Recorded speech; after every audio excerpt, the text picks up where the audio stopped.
On this episode of Be the Teacher, the basics of an actor's voice. An actor's voice is one of his or her greatest tools. In addition, it can easily be manipulated to bring a character to life. First, actors have to have good diction. Diction is essential to comprehension. Remember, the audience has never heard these words before, or at least you should assume they haven't. Even if you're doing Shakespeare, operate on the assumption that at least some of the audience has never heard or read Hamlet before. Diction relies on consonants being fully pronounced. We sometimes get very lazy in our speech, and so we slur our consonants that help define words. In real life, I can ask you to repeat something if you've slurred a word. The audience can't do that. So you need to be sure that you are more careful in your speech when you are on stage than you are in everyday life. So in the case of Hamlet, his famous speech must be articulated with good diction. To be or not to be, that is the question. Make sure every consonant can be heard. Next, actors can control the following aspects to create characters: rate, tone, pitch, emphasis, volume. To remember it, you might say rep TV or VR pet or, no. Rate is how fast or slow a person speaks. Rate can convey attitude and emotion.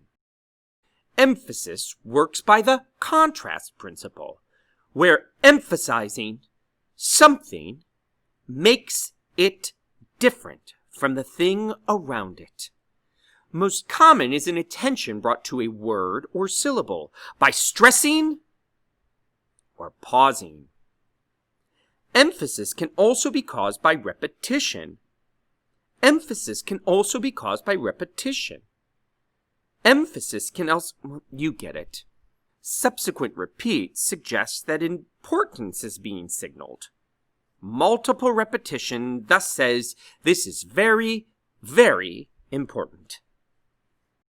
Tone is the emotional attitude conveyed by words. For example, sometimes you might mean what you say, but sometimes the emotional tone might suggest you are saying something different than your words suggest.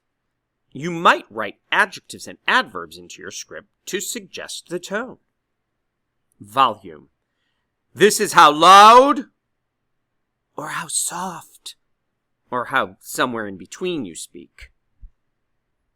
Pitch is the high to low of your voice. Pitch changes make some words stand out more than others. You can do the same in your public speaking for emphasis.